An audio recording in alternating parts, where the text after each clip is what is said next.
दर्शन को नैना तपे, वचन सुनन को कान। ये गोपी की परिभाषा है। दर्श बिन दुखन लागे नैन। नेत्रों में पीड़ा हो रही है, जलन हो रही है। अधिकतर जलन कब होती है नेत्रों में? या तो नींद ना भई हो पूरी जैसे हमारी, या फिर कोई बहुत ही ज्यादा प्रकाश आ जाए तो। लेकिन गोपी के नेत्रों में पीड़ा केवल एक ही भाव की है, दर्शन को नैना तपे। ठाकुर जी कब दिखेंगे? गोवर्धन वासी सांवरे, गोवर्धन वासी सांवरे, गोवर्धन वासी सांवरे, गोवर्धन।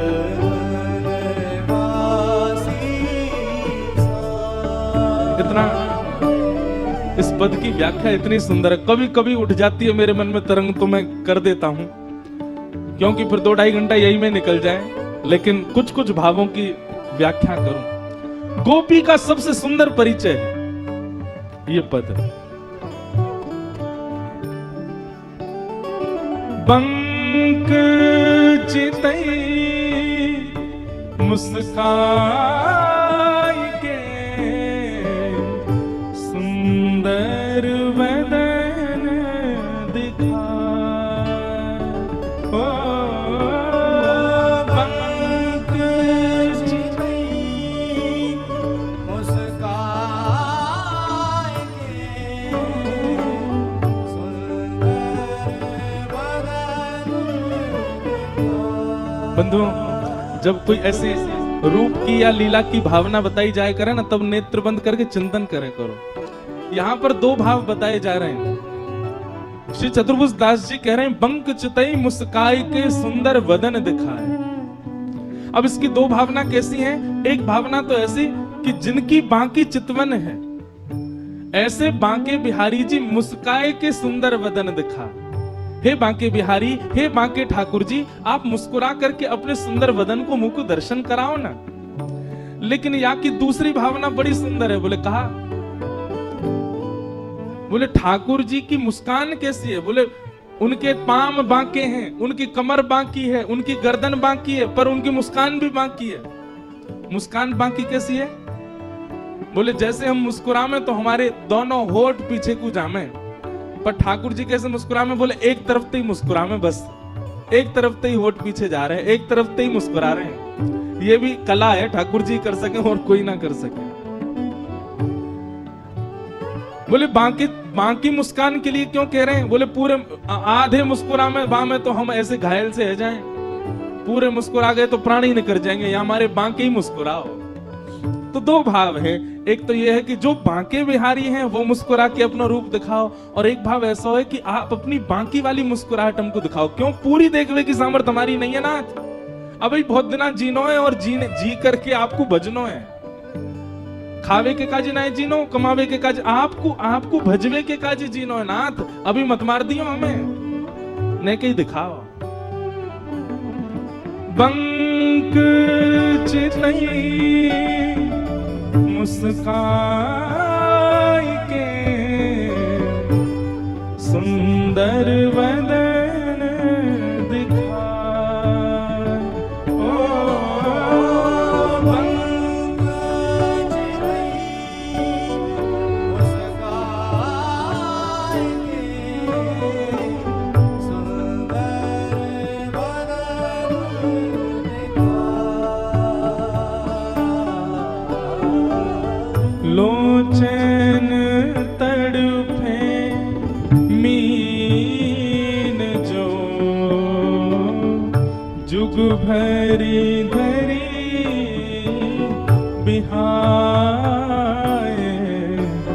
गोवर्धन वासी सांवरे, गोवर्धन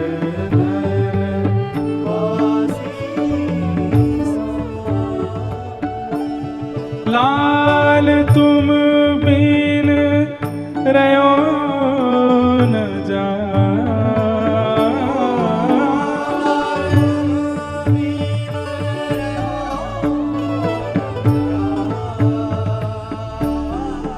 लाल तुम बिन रहो न जाए रे गोवर्धन वासी सावरे गोवर्धन वासी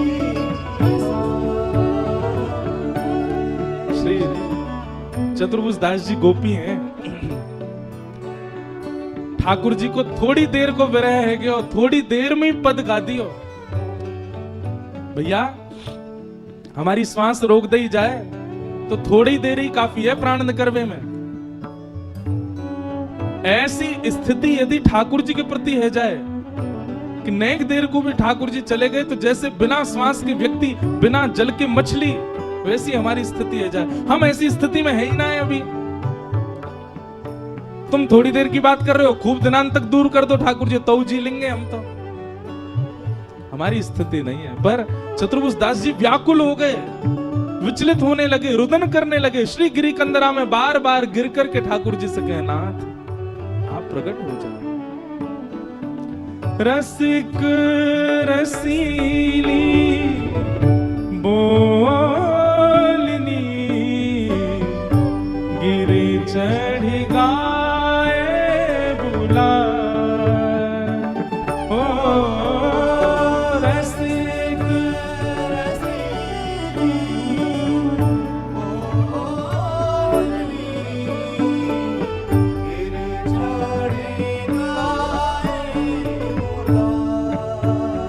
चतुर्भुज दास जी कह रहे हैं, बोले नाथ फिरते आओ ना गिरिराज जी में। और श्री गिरिराज जी की तलेटी में आके गैया चराते चराते जब शाम को समय है जाए तो श्री कृष्ण जैसे अपनी गैयान को बुलावे, वाह भावना को चिंतन कर रहे हैं श्री चतुर्भुज दास जी। ठाकुर जी अपने दोनों हाथन से ऐसे एक गूंज सी बना लें और गूंज बना करके फिर चिल्लावे, अरे धौरी कहाँ को चली गई, अरे जल्दी आ नंद भवन चलवे को समय है गयो। अरे श्यामा तू कहाँ को चली गई, मैया मारेगी, दूध निकारवे को समय है गयो, जल्दी चल। चतुर्भुज दास जी कहते हैं जब ऊंची टेर से ठाकुर जी अपनी गैयान को घेरे हैं, गैयान को बुलावे और वह टेर के जब स्वर हमारे कानन में पड़े तो मन में भावना आवे, अरे विधाता तेने हम मानव काय को बनाई दिए, अरे गैया बना दियो हो तो श्याम सुंदर हमको भी ऐसे ही पकड़ पकड़ के घेर के ले जाते। हे नाथ हम भी यही गिरिराज जी में बैठे हैं, एक टेर लगा के हमको भी बुला लो अपने पास। गाय बुलाई धूमरी ऊंची टेर सुनाए गोवर्धन वासी सावरे गोवर्धन वासी लाल तुम बिन रहो न जाए, तुम बिन रहो न जाए, गोवर्धन वासी सावरे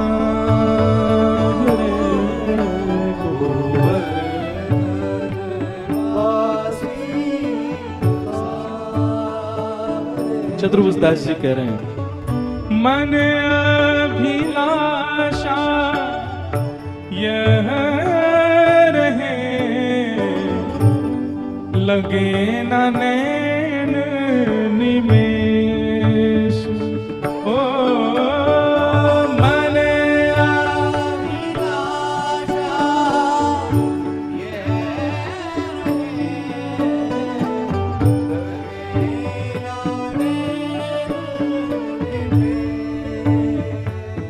यह गोपी गीत, भ्रमर गीत, वेणु गीत प्रणय गीत, जितने गीत गोपियों ने गाए हैं सबका निचोड़ गाया है श्री चतुर्भुज दास जी ने।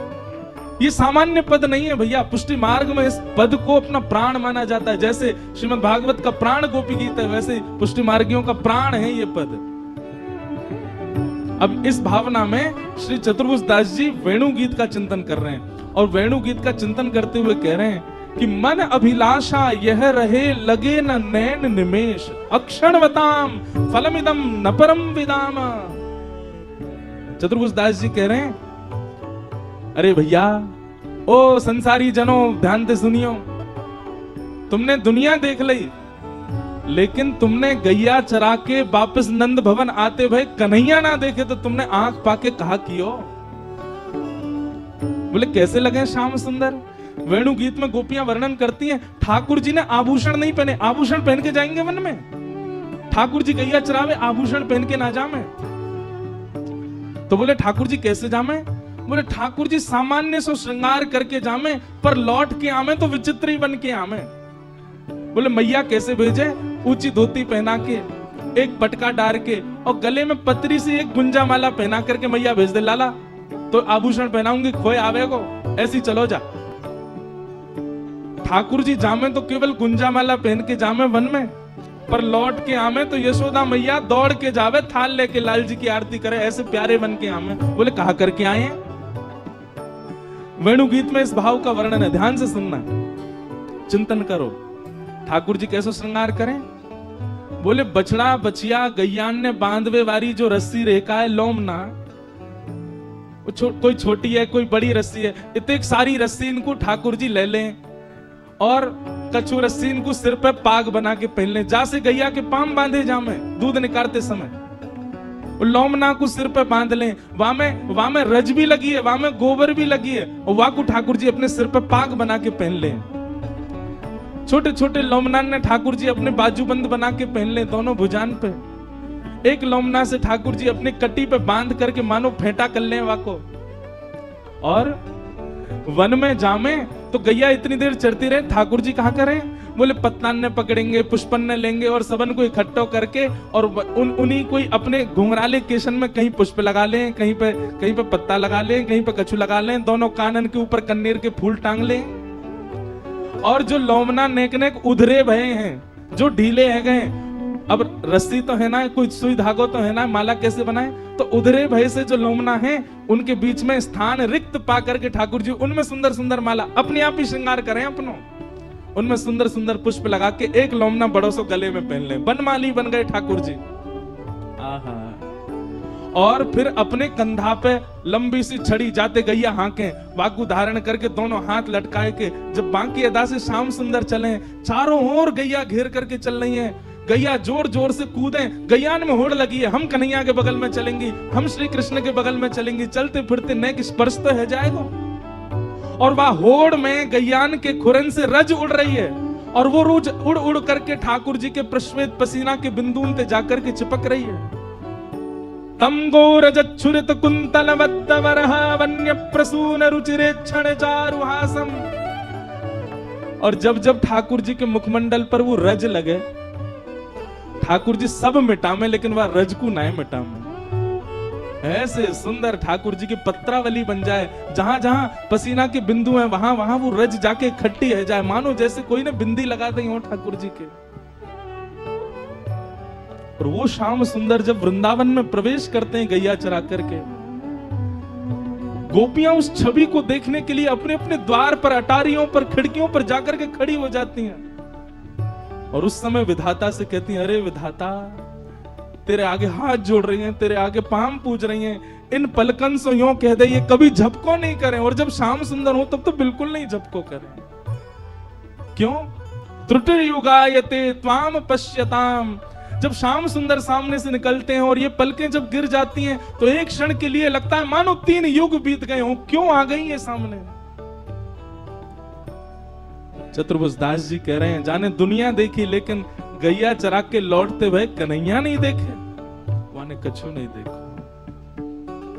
मन अभिलाषा यह रहे लगे नाने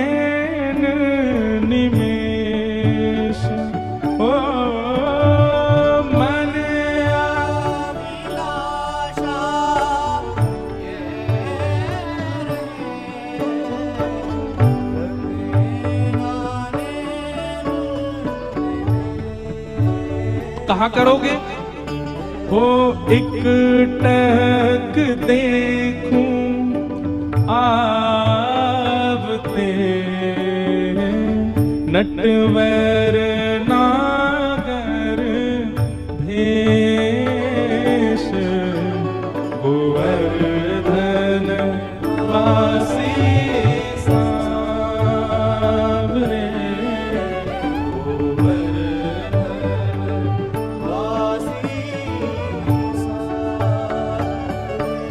लाल तुम बिन रयो न जाए, तुम बिन रयो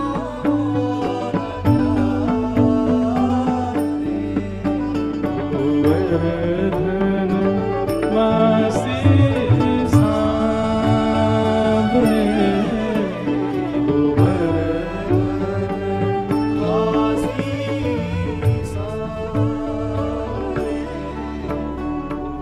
मन मथ कोटिक वारिणे। गोपियां कह रही हैं, चतुर्भुज दास जी कह रहे हैं, मन मथ कोटिक वारिणे। अपने मन को, अपने करोड़ मनन की भावनान को श्री लाल जी पे वार दें। कब वारें? देखी डगमगी चाल, मन मत कोटिक वारिणे।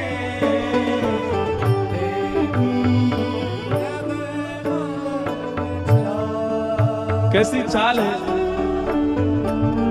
ठाकुर जी की? चाल कैसी है? बोले डगमगी चाल, सीधे सीधे ना चले एक क्षण के। इसीलिए लगता है गोपियां कहती हैं कि हमारी पलक ना झपके। क्यों? एक क्षण के लिए जैसे पलक नीचे गिरे, इतने तो पता चली श्याम सुंदर कहीं और पहुंच गए। सीधे चले ही ना है। शाम को जब कन्हैया गैया चरा के लौटे तो यशोदा मैया पहले तो आरती करे, फिर डांटे। क्यों? कहीं कींच लगा रखी है, कहीं ते वस्त्र फाड़ लाए हैं, कहीं ते कछु कर लाए। लाला तो को कितनों सजाए के भेजो, कितनों करके भेजो, ऐसा बन के आवे शाम को। मधुमंगल सीधाम बोले मैया बस पूछो ही मत, ऐसो कूद तो फांद तो चले, यो ना कि सीधो सीधो चल ले। अरे एक बार गलती थी, मैंने और श्रीदामा ने आके हाथ पकड़ लिए कि हम तेरे संग चलेंगे। मैया श्रीदामा के घोंटू फोड़ दिए, मेरा सिर फोड़ दियो। ऐसे कूद कूद के चले, सीधो चले ही ना है, डगमगी सी चाल चले। ठाकुर जी की भी पग टेढ़ी सिधरे, वाप मोती लटकर, डोले ब्रज कुंजो में, डोले श्री वृंदावन में,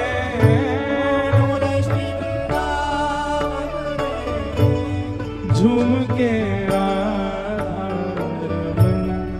पग टेढ़ी सिधरे, टेढ़ी सी पाग धर रखी है और बामू टेढ़ी मेढ़ी चाल चल रहे हैं। मन मथ कोटिक वारिणे, देखी डगमगी चाल। ओ मन मथ कोटिक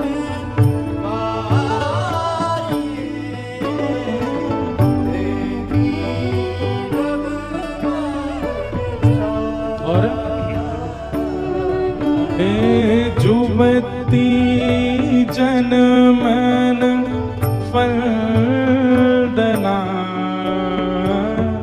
अम्बुज नयन विशाल,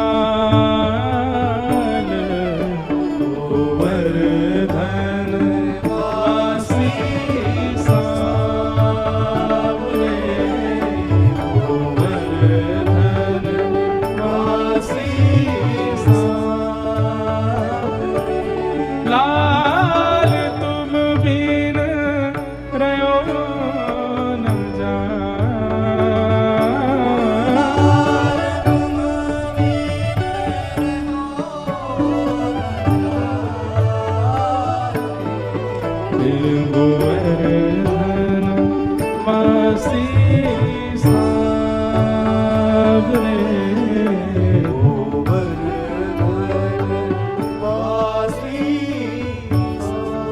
दास जी कह रहे हैं, चतुर्भुज दास जी कह रहे हैं,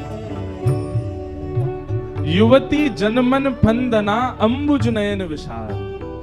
ठाकुर जी के नेत्र कैसे हैं? बोले जैसे कमल की कली होती है ना, आगे से बड़ी और कोने आती आती छोटी है जाए, तो ठाकुर जी के नेत्र बीच में तो बड़े हैं और कोने में आते आते छोटे है जाए। और टेढ़ी मेढ़ी चाल चलते भय आगे ते अगर कोई युवती आ जाए, कोई गोपी आ जाए, और वाकु ठाकुर जी यदि एक बार देख लें अपने कटाक्ष से, ऐसी घायल सी कर जाए वाकु। श्री मीराबाई के चरित्र में आता है, जब वे माधवी नाम की गोपी थी अपने पूर्व जन्म में, सबने कथा सुनी होगी, उनकी मां ने उनको कहकर के भेजा था कि तेरो श्रीदामा ते ब्याह एरो है, लेकिन लाली ध्यान रखियो तेरे श्रीदामा को जो मित्र है ना कन्हैया, बाकू अपनो मुख मत दिखाइयो। वो एक बार जाकू देख ले, वाको पातिव्रत धर्म नष्ट है जाए, अरे वाके सबरे धर्म नष्ट है जाए, वो कहीं को ना रहे वही को रह जाए बस। तेरो ब्याह एरो है, ध्यान रखियो, सबन को मुख दिखाई करियो, वाकू मोहम्मद दिखाइयो।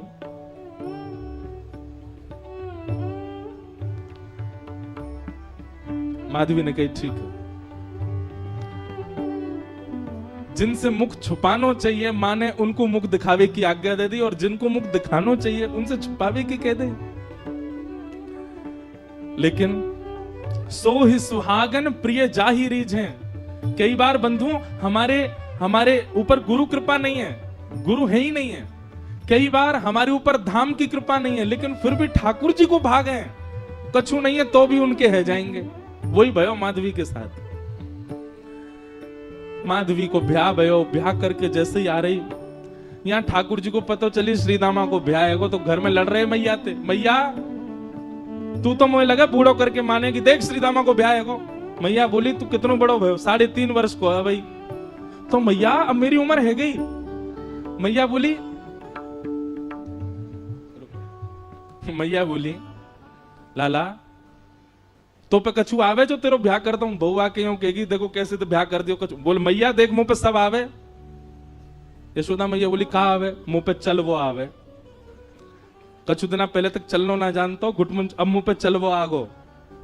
दूसरा मैया मुंह पे बोल वो आवे, मैया मुंह पे सो वो आवे, मुंह पे डोल वो आवे, सबरे काम तो आगे। और कहा चाहिए मैया? और कहा करके लाऊं बता? 9 लाख गैयान को स्वामी में, पिताजी ने 9 लाख गैया, कौन कहेगा? मेरे काजी तो हैं। मैया बाबा को इकलो तो लाल में, इतना बड़ा मेरो भवन, अब एक ही चीज की कमी है। कहा बोले एक बहू ना है बस मेरे पास, अब ब्याह करा दे मैया। और देख मैया श्रीदामा ब्याह करवे गयो है। मैया बोली बात न मत बनाए कर, चल बैठ जा। मैया कछु काम में लगे, ठाकुर जी पीछे पीछे डोलने, मेरो ब्याह करा दे। मैया श्रीदामा की बहू आ गई, मेरी ना आई है, मेरो ब्याह करा दे। मैया ने जब नहीं सुनी तो ठाकुर जी रूठ के बोले मैया देख तू मेरो ब्याह करा दे, नहीं तो श्रीदामा की घर ले आऊंगा मैं, बउआ की बहू ले आऊंगा। मैया ने ठाकुर जी डांट फटकार के भगाए दिए। ठाकुर जी को पता चली श्रीदामा की बहू आ गई है। ठाकुर जी कूदते फांदते पहुंच गए श्रीदामा के पास। ब्याह है गो? बोले हाँ। बहू कहाँ है? बोले भीतर बैठी है। बोले मुझे दिखा दे। अरे लाला तेरी भाभी है, तू देख ले। बोले भाभी ना है, वो बहू है। बोले बहू तो लाला मेरी है। ठाकुर जी बोले मुझे तो ऐसा लगो करती बहू सबन की हुए करे। श्रीदामा बोले लाला तेरी बात ऐसी है, तेरी तो भाभी है। वो बोले अच्छा ठीक है मैं देखता हूँ, देखूं तो सही बहू हो में कैसी है, मेरा ब्याह होगा तो पहले तो पता रहेगी। हाँ लाला मिल गया। ठाकुर जी जैसे ही पहुंचे, माधवी को पहले ही जाके बता दे। बोले श्रीदामा के परम मित्र श्री कृष्ण आ रहे हैं मिलवे। ओहो, कृष्ण को नाम सुनते ही माने तो मुंह ढक लिया अपना। बोले जो वही है, जाते मैया ने कही मुंह छुपा के रखना है। ठाकुर जी ने खूब अनुनय विनय किया, हाथ जोड़े पाम पूज लिए। बोले भाभी ने मुंह दिखाए दो। नहीं दिखाए। ठाकुर जी बोले तू जाने ना आया भाई, मेरे मुंह को देख, मेरे मुंह देखवे के काजे करोड़न वर्ष की तपस्या करें, इतना नाम जप करें, उंगली घिस जाए तब वो मेरा मुंह ना देख पाए, और मैं तेरे आगे हाथ जोड़ खड़ा हूं, तू देखना रही है। माधवी कुछ नहीं बोली। ठाकुर जी बोले ठीक है जा रहा हूं, तड़पेगी मुंह को देखवे के काजे। चले गए। लेकिन माधवी को उसी समय से बेचैनी होने लगी जैसे ठाकुर जी गए ना।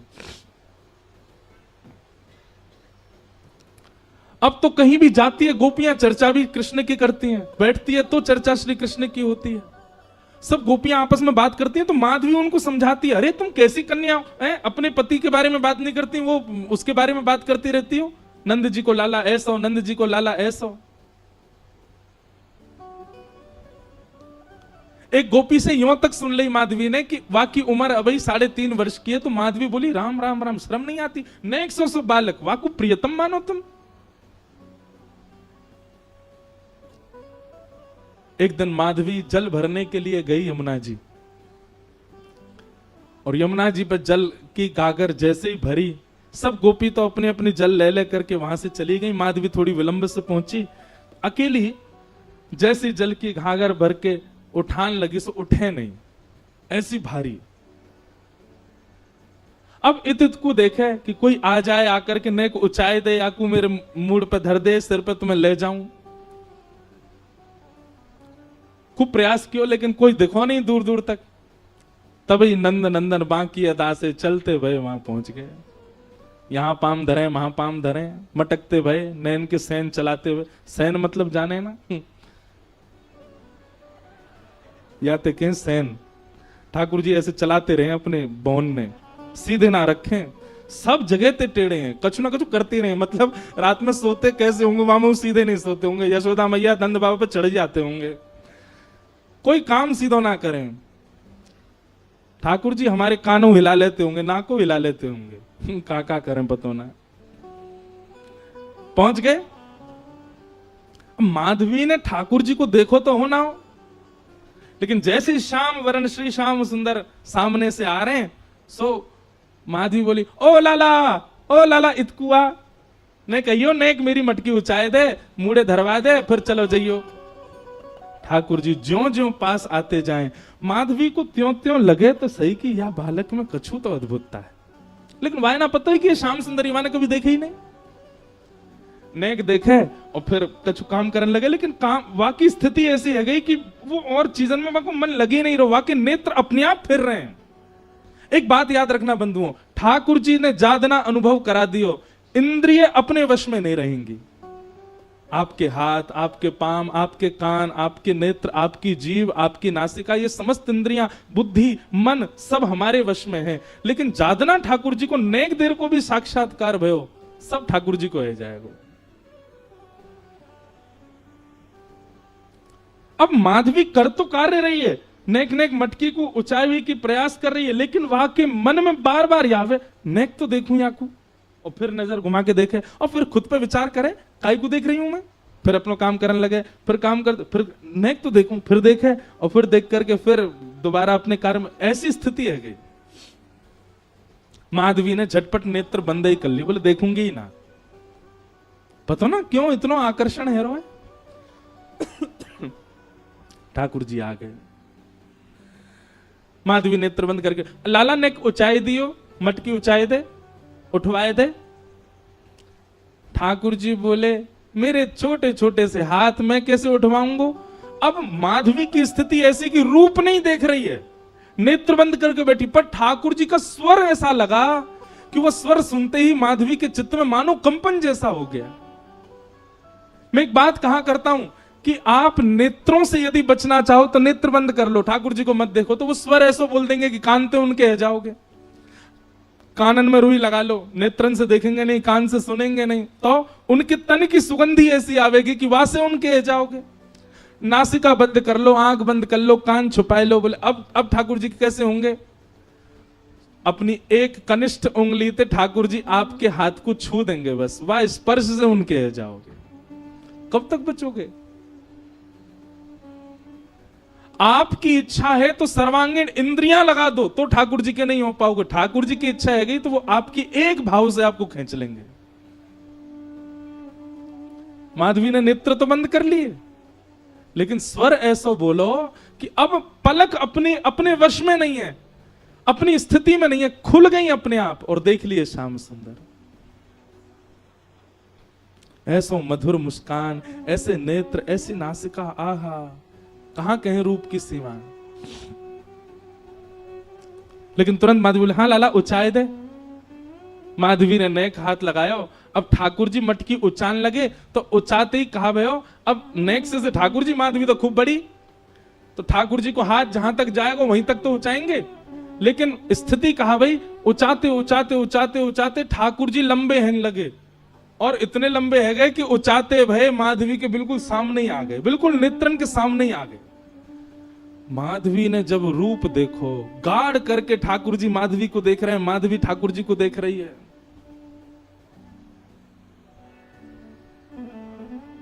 अब कहां ते ले जाएगी, अब स्थिति है का ले जावे की मटकी। बस सिर पर मटकी धरवाए के माधवी के हाथ दोनों धर के, और ठाकुर जी बस नेत्रन में देखते जा रहे हैं, क्रिया सबरी कर रहे हैं, और ये बस मटकी धराए करके, और ठाकुर जी बोले अच्छा माधवी मैं जा रहा हूं, और कह के ठाकुर जी चले गए। शाम तक ऐसे ही खड़ी रही, नेत्रों से अविरल आंसू बह रहे हैं, ना हिल रही है ना डुल रही है, कोई चेतना नहीं, कोई भावना नहीं। शाम को गोपी जब जल भरवी के काजे आई तो देखी मूर्तिमंत है करके माधवी खड़ी है, दिन भर से ऐसे ही खड़े हैवे के कारण वहां को रक्त तक रुक गए हाथन को, नेत्र लाल पड़े हैं, मोटे मोटे अश्रु बिंद गिर रहे हैं। कोई गोपी ने जाकर के एक पानी को छिड़काव मुख पे किया, होश में आई, होश में आते ही गिर पड़ी। गोपी ने कही कहा वे हो? माधवी बोली वो कहां है, वो कहां है? गोपी बोली कौन? अरे मेरी मटकी ऊंचाई के गए हो, ऐसे कमल जैसे नेत्र, ऐसी मधुर मुस्कान, पता नहीं क्यों उसके प्रति इतना आकर्षण हुआ, और बहन कहा कहूंगा को स्वर सुनकर के तो मैं अपने वश में ही नहीं रह पाई।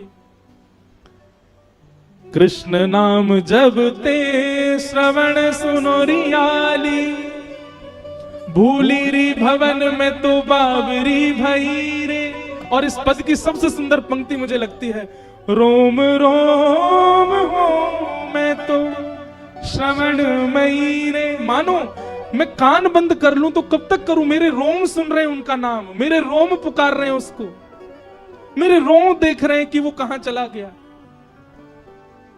पहले दो आंख थी, दो कान थे, पर अब रोम रोम उसका हो चुका है। कहां तक छुपाऊं, कहां तक रोकूं खुद को।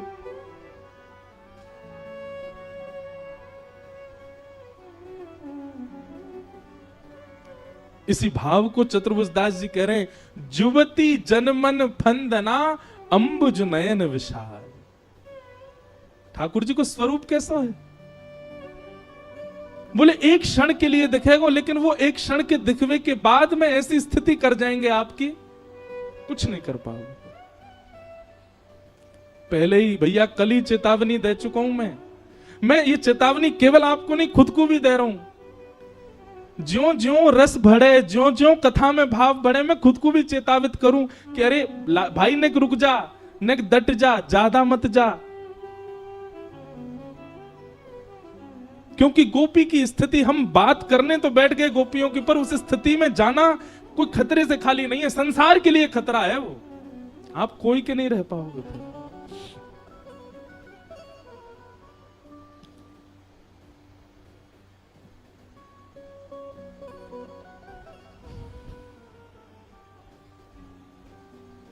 मीराबाई कह रहे हैं, जादू करके, जादू करके ओ पिया कित गयो, जादू करके, जादू करके, जादू करके, जादू करके हो, जादू करके ओ पिया कित गयो, जादू करके, जादू करके कित गयो, जादू करके। कैसा है? नंद नंदन पिया कपट जो कीनो, नंद नंदन। गाओ सब लोग। निकल गयो निकल गयो निकल गयो छल करके जादू करके जादू करके जादू करके हो जादू करके ओ पिया कित गयो जादू करके जादू करके ओ पिया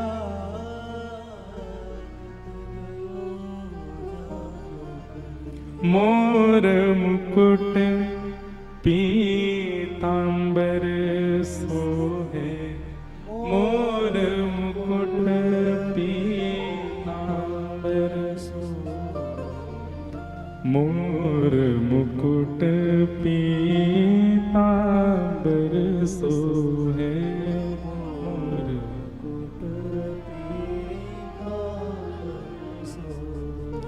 और ये शब्द ये पंक्ति मीराबाई की अद्भुत है।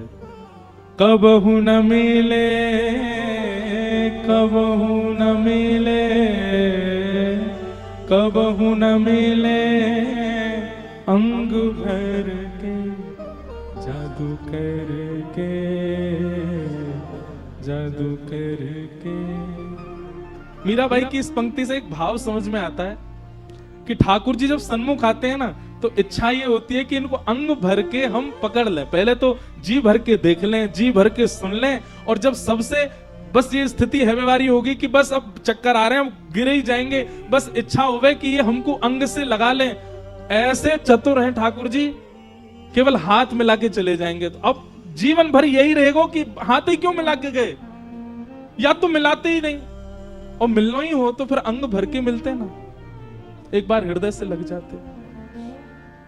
कबहू न मिले कबहू न मिले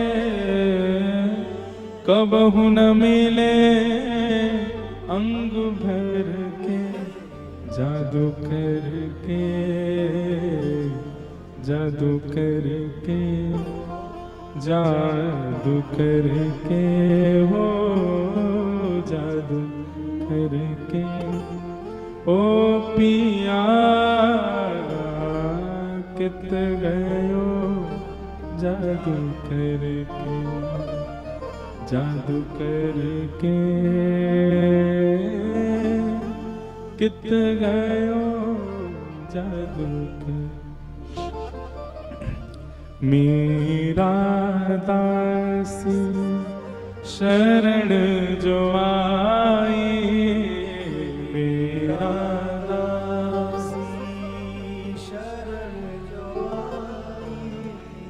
मेरा दासी शरण जो आई मेरा दासी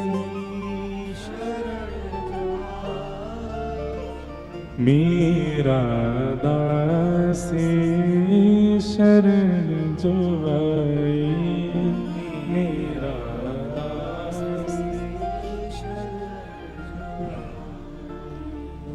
मेरा दासी शरण जो आई चरण कमल